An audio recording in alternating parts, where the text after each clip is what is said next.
It's time for another episode of Tucson Means Business, featuring Tucson's top entrepreneurs and leaders in the business world. And now your host, Mark Bishop. My special guest businessman in Tucson is a gentleman who has a skill set that is unique, authentic, and irresistible. I'm referring to Jeffrey Prather. He's a retired Army officer, ex-DEA special agent, and a former DIA intelligence officer turned whistleblower. Now, that we'll get into a little bit later, how he has been targeted by the feds. Welcome, Jeffrey. Thanks, Mark. Now, in addition to hosting his own talk radio show, The Prather Point, he is also a martial arts master and teacher, and an Apache wisdom teacher, kinetic quotient creator and trainer, firearms and horsemanship instructor, and a published author. Along with that, he's a SAG film actor. That's the the legal membership. A speaker, father, husband, and a chaplain. Wow. And if that's not enough, he also has a business in motivation and is available for one-on-one mentoring, group training, interviews, speaking engagements, and corporate team building events. Man, you are a busy soul, aren't you? You make me sound tired when I listen to all that. Well, I want to get it all out of the way. I mean, it's who you are. Where does one start in interviewing you, my friend? Wherever you like. All right. Well, this is Tucson business. I guess I could say I've been in business in Tucson since 1990 is when I opened my martial arts business. Right. And what's that called again? That's called BujinkanUSA.com. Bujinkan means Warrior Spirit School. And that's an authentic Japanese ninja tradition. I studied in Japan with the Grandmaster. Wow. And where are you located? We're at 4518 East Broadway, just west of Swan on the south side, right next to Polish Cottage and Crave Coffee. Are you a native Tucsonan, Jeffrey, or from some other part of this wonderful country? No, I'm not. My wife is, but I was born in Cincinnati, Ohio. Well, you founded one business in 1990. What was that again? BujinkanUSA.com. BUJINKANUSA.com. All right, so that was the one in 1990. Then you did a second since, 95. What was that one? What was that called? Warrior School was formerly LLC'd in 2002, but it's really been around since 95. And warriorschool.com is mainly a defense consultant company. I have trained over 20,000 military personnel with every branch, including the Coast Guard, with classes as big as 600. Wow. Including all the intelligence agencies, most of the federal agencies. But I also train locals, and I have a handgun martial arts class every Wednesday night. And that's still going. That's at the same location, warriorschool.com. Well, you're going through everything else with, the virus at the moment. How's business for you overall? Are you unique? Well, we had to shut down because we fall under a bar or yoga studio. So according to the mayor and the governor, we did shut down. We have reopened. We are taking precautions. But my third business is grin-x.com, and that's competitive intelligence. And I really specialize in intelligence, especially in the biotech field. So I'm very well aware of what COVID-19 is and what it isn't, and what the precautions need to be. All right, we might come back a little later then on the Grin-X. Now, talking about the martial arts, you were inducted twice into the U.S. Martial Arts Hall of Fame and featured in U.S. and Japanese martial arts magazines and published in tactical journals as a martial arts master. That's not a bad effort. At what age did you seek that discipline out, and why, may I ask? That's a good story. So, first off, I was adopted out of St. Joseph's Orphanage by a wonderful couple, and product of rape, by the way, could still be aborted under today's laws, but wasn't. And my adopted dad wanted me to join the football team. I was afraid. So he didn't scold me. He just started taking me to martial arts schools. And I started back in 1967. That's when I began martial arts, and I've still stayed with it ever since. Oh, well, I tell you what, your life history, which we're getting into, Jeffrey, reads like a Tom Clancy thriller. Did you, growing up as an adopted orphan, dream of what you might want to be, or perhaps the adventures your journey has taken you? Yeah, I joke that there's pictures of me, doing as a kid all the stuff I'm doing now, and that I haven't really changed much. And I saw where I wanted to go, and my dad is still alive, and he is a World War II Pacific veteran, and so I'm a retired Army veteran. He exposed me also to Apache culture later on. I much later found out that my birth mom was born in Indian Territory. So a lot of the things he exposed me to sent me to private Catholic school where I had a good education and, most importantly, discipline. So yeah, I've really gotten to do so much, more than I deserve. I'm very blessed. You've lived a great life. Now, a world-class firearms instructor, retired, disabled Army veteran. This is now another business you run. But when we talk about specializing in high-stakes strategic analysis, like continuity of operations, human terrain, and competitive intelligence preparation of the marketplace, when does this come into play? How does that work in the business world? Well, so I've been an intelligence officer. I was commissioned in 1984 from ROTC at Ohio State when I got my master's in international relations. I have 2 bachelors from from the University of Arizona. But I became a military intelligence officer back then, and then I stayed in the reserves for about 25 years. And then I ended up in the Defense Intelligence Agency, and I also worked intelligence. For example, I worked at the High Intensity Drug Trafficking Area Task Force Office, HIDTA, with the DEA here in Tucson. So I've done intelligence for a long time. And I used to do it through Warrior School, which I used to do a lot of security as well. Like I've bodyguarded presidential candidates and McCain and Santorum and folks like that. But competitive intelligence is really something different that I got into in 2014 when a longtime friend and businessman needed some help. And so I started doing competitive intelligence, which is competitive intelligence is taking a company and showing it where it's in the marketplace, who its friends are, who its enemies are, and what's the route to success, the waypoints, navigating the human terrain. A lot of people don't even know what it is. They think it's business intelligence. Mm. Well, I mean, I'm trying to, racking my brains around it. I hadn't heard of it before now, but the closest I can come to it is like when you do a business proposition or something. It's like a SWOT analysis, the SWOT analysis, I should say. The strengths, the weaknesses, the opportunities, and the threats of even forming the company or the business related to who else is out there, who are your competitors. But this isn't that, is it? No, it's part of that. And I mean, part of that is business security, operational security.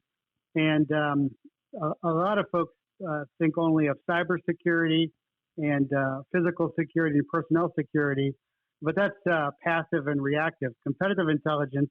And when I first got into this with my friend back in 2014, he had a lot of breaches, and he was working and I mean, it's on the GRIN-X website. So this is history. And by the way, GRIN stands for Genetics, Robotics, Information Technology, and Nanotechnology -X, thecrossroads.com. So I've really spent most of my, since 2014, in the genetics, a little bit in the N of nano technology, but keeps me pretty busy. But for example, he was with a a genetics company, and he was working on a gene therapy cure for HIV/AIDS. And one of the things that he didn't realize at the time was that the big pharma companies make billions of dollars a year medicating those with HIV/AIDS. So one of the things after I helped him shore up his physical security and other breaches was to let him know who his threats were. And the threats, of course, when your company is labeled as a disruptive threat to $1 billion industries, then you can expect corporations to come after you.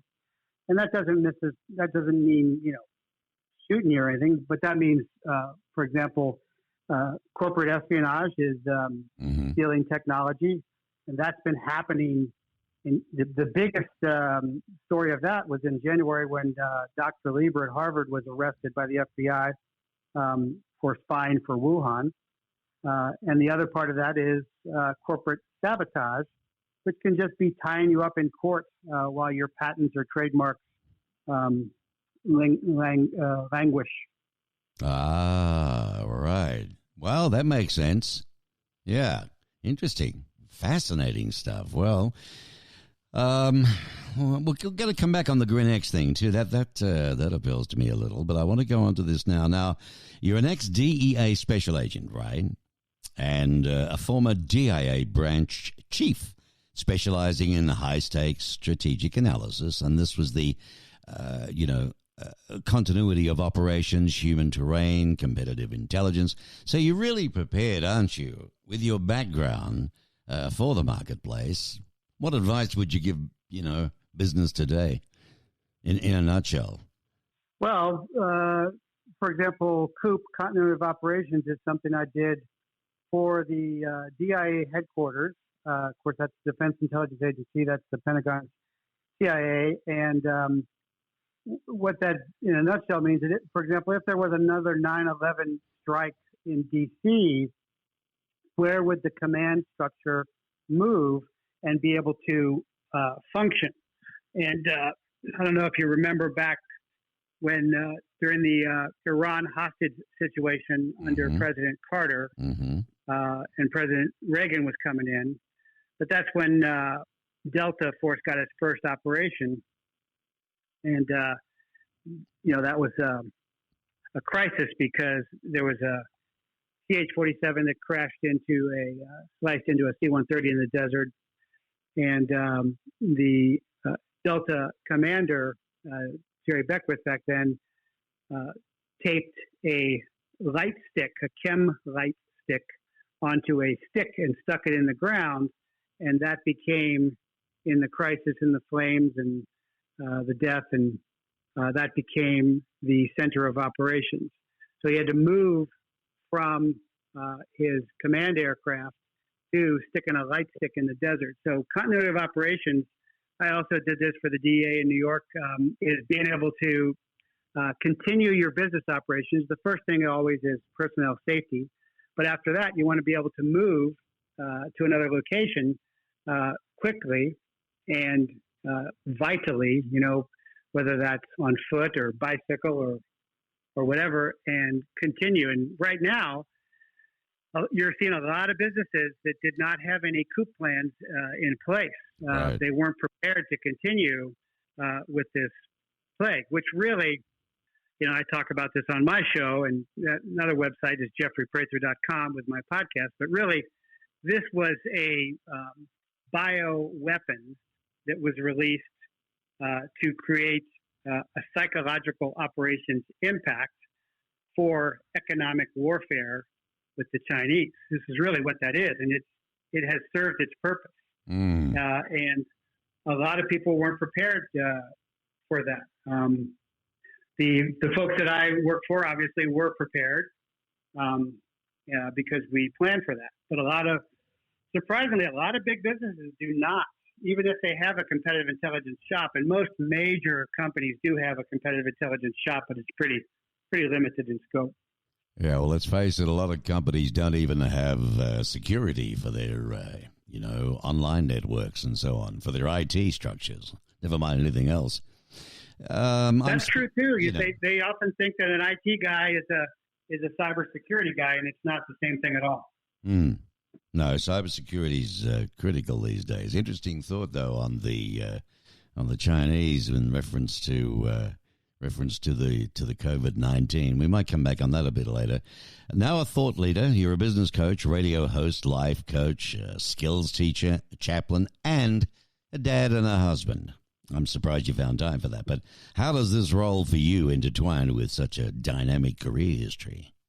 Well, I integrate it all. You know, my chaplaincy is ChristChaplaincy.com, and we founded that 10 years ago, and we do our services online out of our homes, for example, and people who do horsemanship with me are part of the chaplaincy sometimes. I've had businessmen. I've had scientists from Australia come and do horsemanship with me. Said it was a life-changing experience because it's not about just riding or competing. It's about connecting with the horse in the native tradition of relationing. Right. And these are really, we're talking, genius scientists and Nobel Prize winners. So, it is a matter of looking at things differently and then integrating them. People think it's just about a profit, and that is the worst thing to do business for. But anybody from Zig Ziglar, anybody will tell you that. I'm speaking with Jeffrey Prather on Tucson Means Business. He's a published author as well. We're going to go into his books in just a second, but I do want to remind you we're proudly sponsored by the 49ers Golf and Country Club, and they're open for business. The restaurant is, but of course with the regulations and the stretching and the distances apart and so on. But new menu and open for business. Take away, of course, or take out, and things are coming back there. So keep that in mind. And new menu, great food, and open for business. That's the 49ers Grill, the Rincon Grill, up on Tanque Verde. Jeffrey Prather. Let's talk about your first book here. Well, was it your first? Chase, I think it was called. Was that your first book? That was my second. That was your second. What was your first book? First book was Initiation. Boys are born, men are trained. My journey as an Apache medicine man. Right. Now, Initiation was the first book. Boys are born, men are trained. Hell of a good title. What's the book about? Well, I was telling you that my adopted dad exposed me to my native heritage. And when I was out here at the University of Arizona in 1978, I went into a moccasin store and met an Apache elder, and he adopted me and trained me. And really, the book is about that story, but the overreaching view, because I've taught that initiation for over 30 years now, and that's taught worldwide. I've taught that in Australia, taught that in Japan. Can you share a little bit about that? What is an initiation? Explain what that is.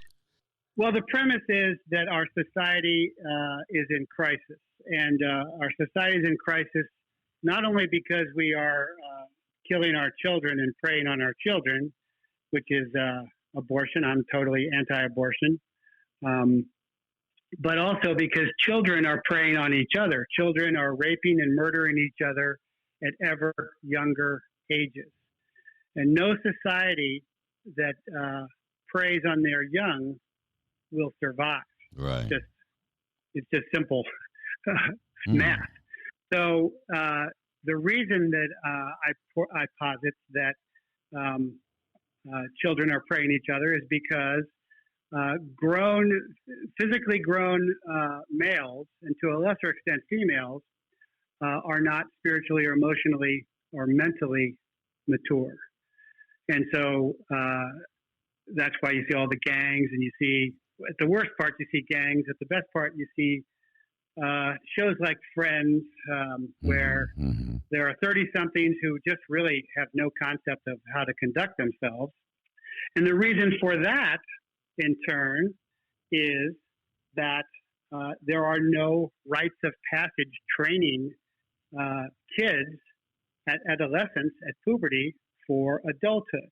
And what tribal cultures do, especially the Apache, but all of tribal cultures, the Maasai in Africa, All right. they all, traditionally, at puberty, they separate the genders and they train them. And then there's a time period when their childhood ends. And they are expected then to not just be physically, you're mature when you can reproduce, but mentally and emotionally and spiritually is something else. When you can relate well, when you can interact well, when you can serve well, when you can love well. Mm-hmm. And that is a much more difficult proposition that we are not taught at all today. So that's the premise of the book. And in tribal cultures, we think of cycles as spring, summer, winter, fall. Yes. But tribal peoples think of childhood, youth, adulthood, and old age. But it's a good book. It's a funny book. Interesting. And it's true, and it happens all around Tucson. This can be got on Amazon, of course. Yeah, and you can still go up to Steve's Desert Sun shop. Is up. Give him a plug there, up on Sunrise and Swan, and he's still there. And people who read the book walk in and say, "Wow, Steve's just like you said he was in the book." My Apache teacher, Philip, passed on in '88 when I started teaching. But it's helped a lot of people. I have students who've been with me for 30 years, and that training has really transformed their lives. Quinceañeras and bar mitzvahs and bar mitzvahs are pretty just social. They're not really that practical. No, I understand where you're coming from with that. When I had the fortune when I was growing up in Australia to live in the outback at different times, and I'm talking outback, and I lived with indigenous tribes, and it was there that I saw the first experience of 12-year-old boys being sent out to hunt on their own and survive. Walkabout if they were going to go into manhood. Walkabout is very much, that is walkabout, but also the tribe moving together and moving around. Very much like I think the indigenous American Indians, but, manhood. Yeah, you're right. You're right. That is the Apache and the Aborigines of Australia. I love Australia. They have a lot in common. Yeah, and by gee, I mean, when you're just out there at 12 years of age with a spear and maybe a shield and just the good old boomerang, which does come back, that's about it. With some big predators coming at you, I mean, my hat's off to them.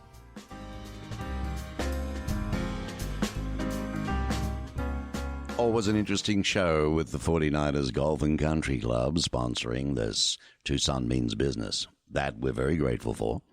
And, it'd be nice for you to meet somebody by the name of Mackenzie. I call her Macca. Mackenzie Taylor is her name. Hi there, Macca. Hi, great to see you. Mackenzie Taylor is the executive chef of the 49ers. And she is also the food and beverage manager, correct? That's correct, You're yes. a busy little girl, aren't you? Lots and lots to do. What's your background? How on earth did you get into food? Well, I fell in love with food when I was actually pregnant with my daughter 13 and a half years ago and was watching Martha Stewart a lot. And I decided I really wanted to learn how to cook just like she did. And so I just got a passion for cooking and baking and entertaining. And so when I came to Tucson 12 years ago, I enrolled at Pima Community College through their culinary school program and spent 2.5 years in that program, met some amazing local chefs, had the opportunity to start working for a catering company in town, worked with them for many years, worked at a couple restaurants downtown, and just really expanded my horizons.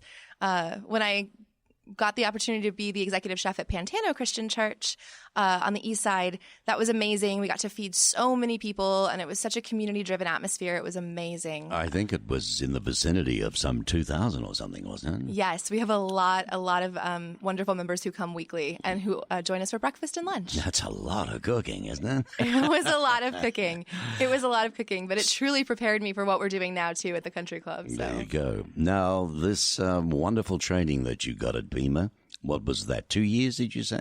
Yeah, it was just over 2 years. And it's an amazing culinary program that's local here in town. It's all local chefs who are the instructors. Right. So you learn everything from hot foods to garde-manger, to baking, to pastry. It's amazing. The works. You took to it like a duck takes to water. Exactly. Or orange sauce.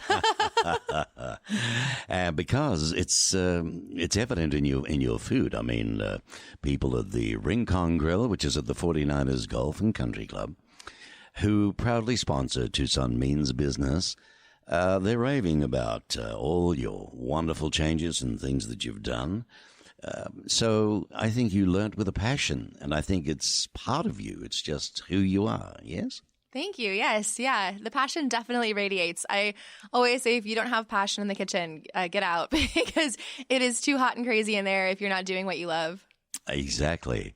And although, you're regarded as back of house because as executive chef, you're teaching and training and also overseeing the other chefs and other people in what we call the kitchen area and so on. But you're also front of house, aren't you, with your other role? Yes. So I've had such an interest in banquets and people. I love people. I always say they can't keep me back in the kitchen. I've got to come out to the floor, see the dining room, talk to people, touch tables, just check on everything. I really want to make sure that the quality of the service and the food that you're getting when you come into the 49er Country Club is just overall 100%. It's really been amazing to be able to work with the front of house team, which I call the hospitality team.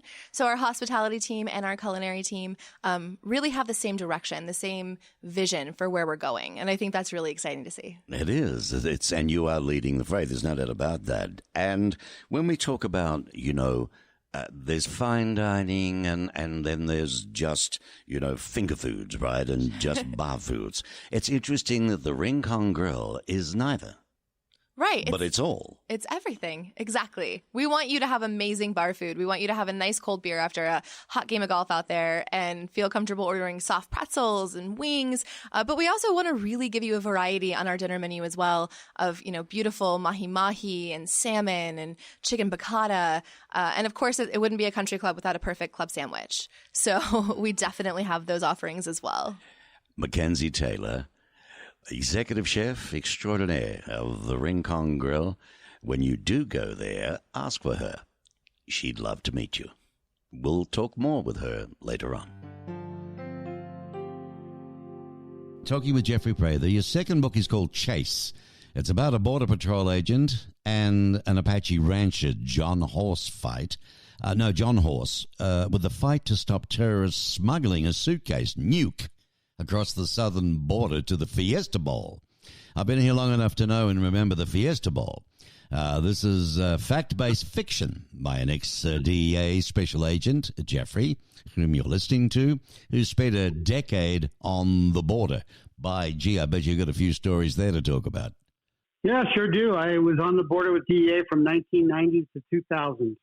Okay, and you want to share anything that you can share? Let's put it that way. Sure. Well, let's talk about the book. The book is about terrorists trying to get across the border.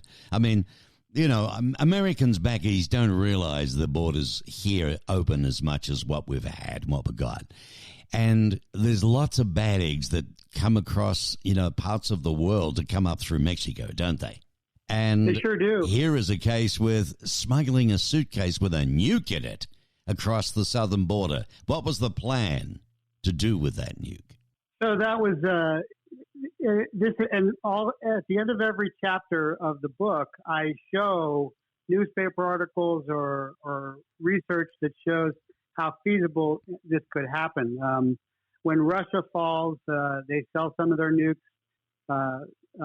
Muslim terrorists buy some of them. The book actually starts off in the Burj, the highest building in the world, and then it shows the suitcase nuke coming across and being smuggled up by terrorist groups. And there are documented terrorist groups on the border, and I've spent a lot of time on the border. In 1993, my first big case was seizing 2,000 pounds of cocaine in Nogales. It was on CNN and U.S. News, and it was on horseback.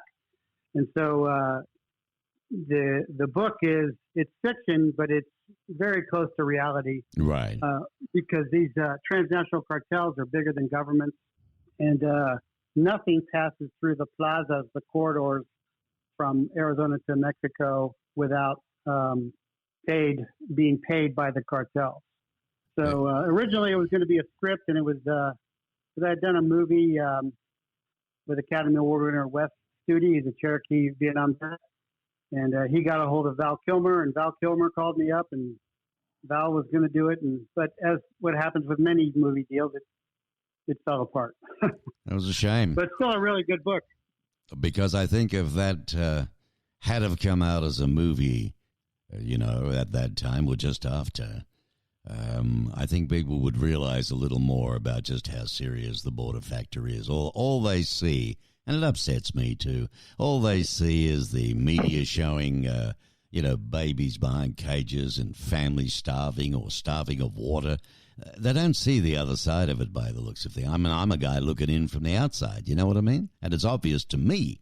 So, God knows to guys like you and the things you saw. Are the cartels that strong, are they? Are they really? I mean, movies are movies, but it's all about money, right?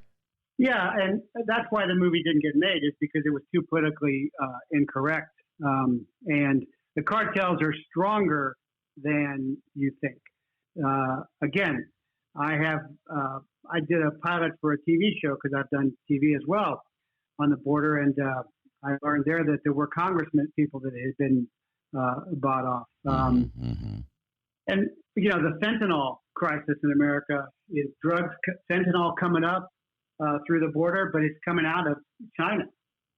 The human slavery is resist. Drugs I call chemical slavery. Right. And then illegal smuggling is human slavery, and often child and female predatory slavery. So It's really a terrible scourge, and it's not at all what it's portrayed to be in the media. And I'll say quickly, I worked first in the Army, in the PSYOP officer, and then with the 7 Special Forces, all through Central and South America. And then I went back with the DEA when I was a snowcap special operator.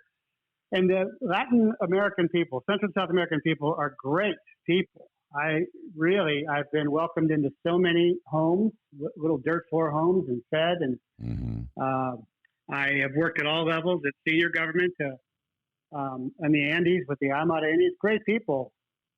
And most of them are very hardworking and patriotic and religious. But the governments are very corrupt. Unfortunately, ours is that corrupt now, too. It's being reformed, but it's pretty bad. Now, the third book was all about the Japanese specialty fighting, okay? That's an ancient Japanese art, very special. How do you transform all of that into a book? Is it about the history behind it or the actual movements itself, or what's that book called?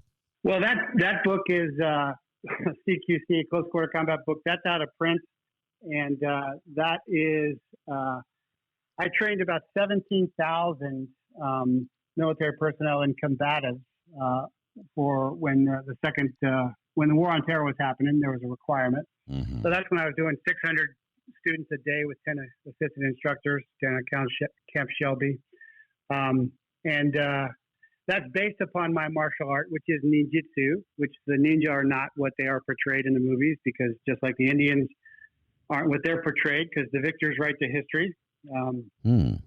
So, it's a counterculture, just like Native culture is here. But that book's out of print. But I'm writing a lot of books right now. But the book and the 4 DVDs used to sell in Army, Air Force exchange stores worldwide. That was really nice. Yeah, I was honored to be able to do that. The exchange stores do very well in lots of good different products. So let me ask you this, Jeffrey, for any budding young writers out there, what's the best advice that you can give them when they're starting out? Well, they should write about what they know. That's really important, and what they're passionate about. A lot of people have asked me to write my story about my whistleblowing and being fired by DEA 1 year from retirement. But that wasn't that big a deal to me. I made one of these days. But initiation was really important to me to show how we could heal society and help our youth grow up. And I've done that a great deal. So let me ask Chase you, was a lot of fun.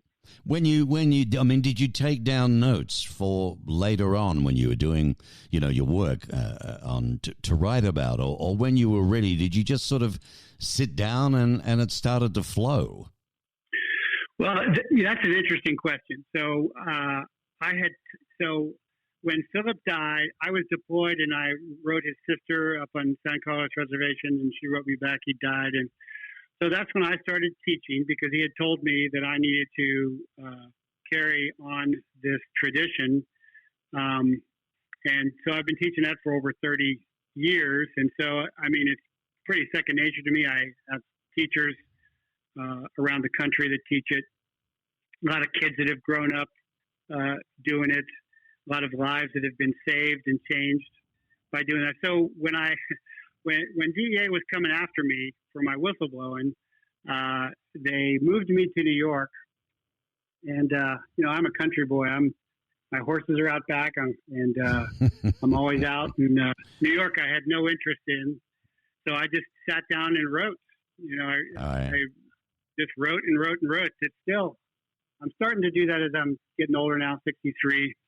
But I'm still pretty busy. But that's what you got to do. But you got to write. But because I had done it for so long, it flowed out of me very very. Yeah, you're writing what's already imprinted. It's in your soul. When we come back, we're going to talk to Jeffrey Prather about his whistleblowing days. What was the output of that? Why, how, and what and where?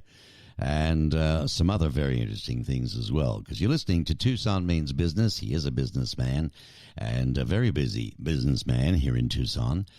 Your host is Mark Bishop, and I'm very honored to have as our sponsor the 49ers Golf and Country Club, very loyal to me, both from my radio days and now from my podcasting days as well here on Tucson Business Radio X. So the 49ers is open. The grill is open, great food, new menu, and so on. You can play golf, you just, they've even got little things in the cup, so you don't have to go touching the stick, the flag, and so on. And, when you eat and all of that, you just make sure that you're positioned X amount of feet apart in the restaurant anyways. Plenty of room, so, and just follow the rules. But we'd love to see you back there. Jeffrey Prather is my guest. It's Tucson Means Business on the Business Radio X network across America. Now, Jeffrey, why has Warrior School trained units from every branch of the U.S. military, including the Coast Guard, CIA, the DIA, the NSA, and many special operations forces, as well as teams from local, state, and federal law enforcement, including the FBI?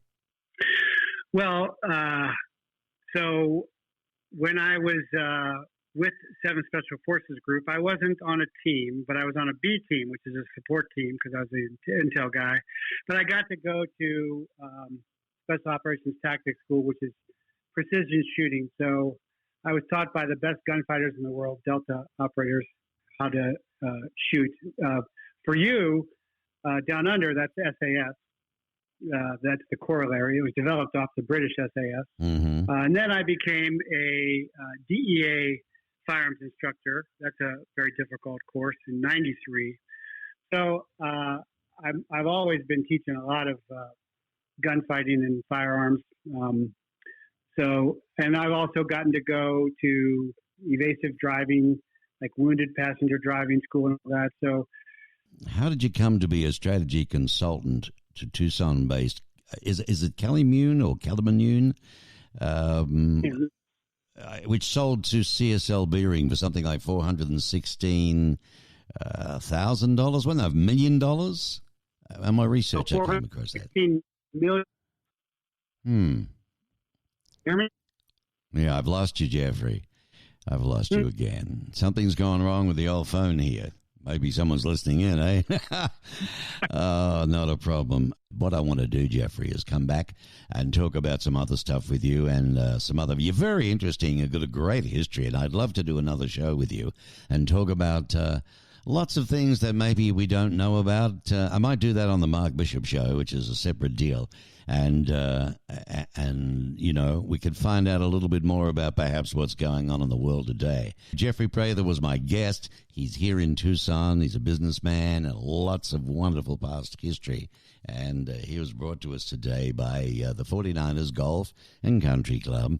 And I'll have him back on again. And in the interim, go to jeffreyprather.com and hear his podcasts. There's quite a few on there, and there's a lot of interesting stuff.